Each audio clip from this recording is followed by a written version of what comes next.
Assalamualaikum and salam sejahtera. We continue our lecture on crystalline structure and processing of ceramics.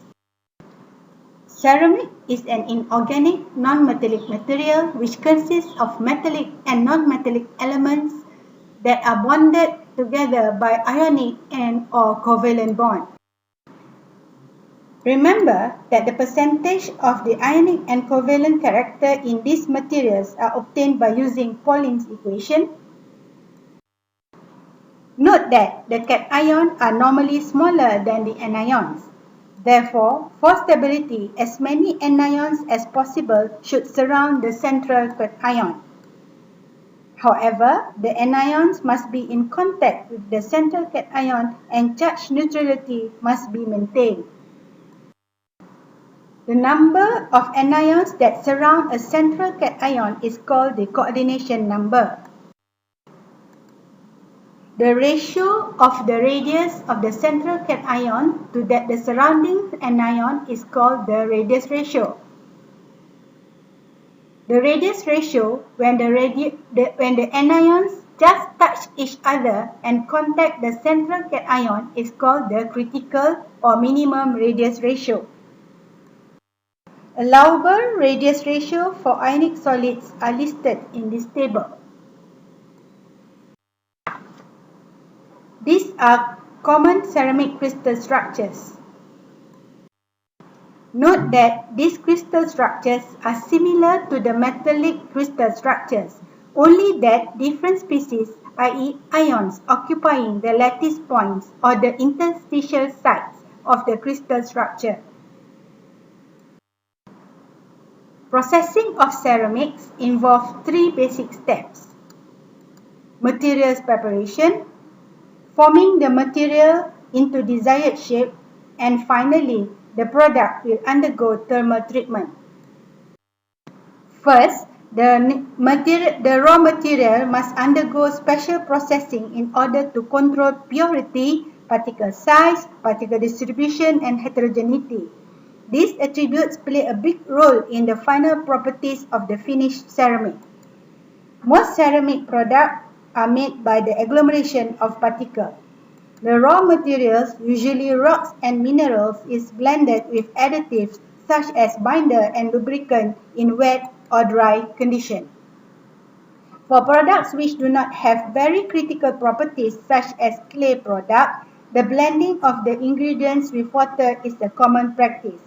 Sometimes both wet and dry processing of raw materials are combined. The mixing is usually done manually or using specific machines. Note that for milling or mixing machine, both wet or dry conditions can be done.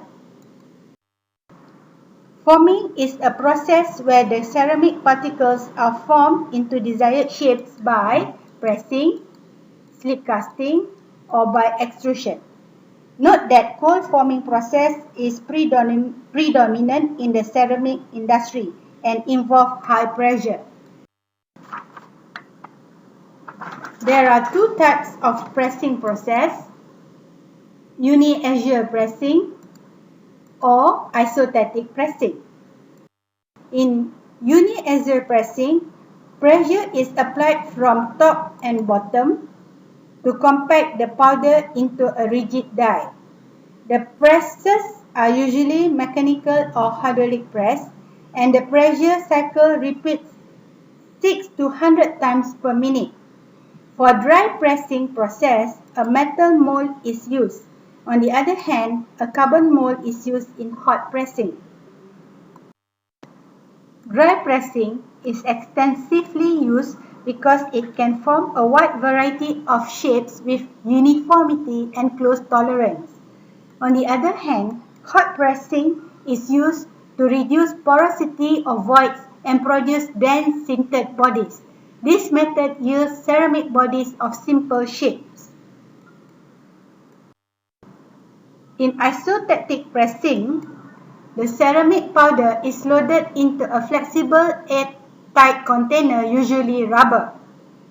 The final product taking the shape of the flexible container. Ceramic parts manufactured by isostatic pressing include bricks and shapes, spark plug, insulators, carbide tools, and etc.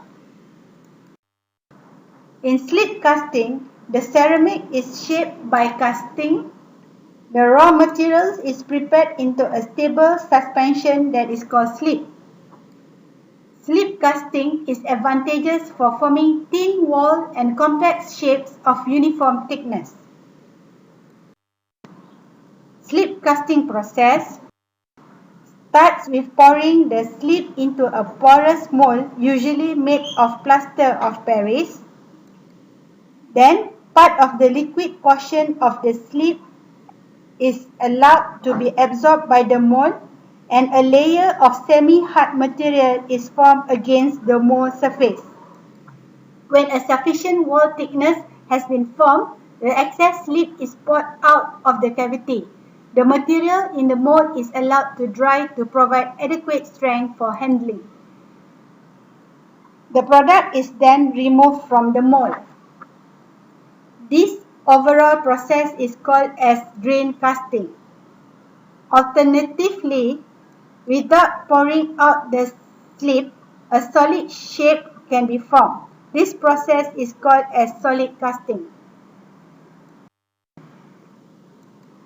Single cross-sections and hollow shapes of ceramics material can be produced by extrusion machine, such as refractory brick, electrical insulators, and sewer pipe.